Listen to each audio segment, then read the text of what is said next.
Со векови народот на Македонија го негува својот уникатен идентитет, што кулминираше со прогласувањето на независноста на 8 септември 1991 година.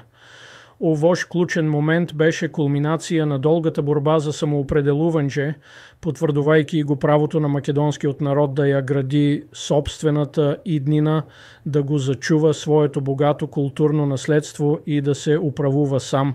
Централни за овој национален идентитет се македонските словени, кои ја населуваат оваа земја повеќе од милениум.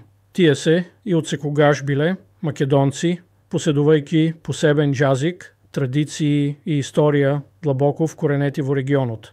Обидите да се редефинира или намали нивниот идентитет, како што е наметнувањето на термини како северно македонци, не се само историски неточни, туку и длабока навреда за основното човеково право на самоидентификација.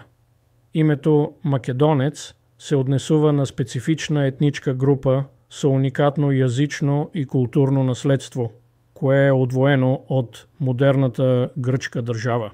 Затоа важноста на македонската независност лежи во нејзиното афирмирање на националниот суверенитет и правото на македонскиот народ слободно да го изразува и одржува својот посебен идентитет.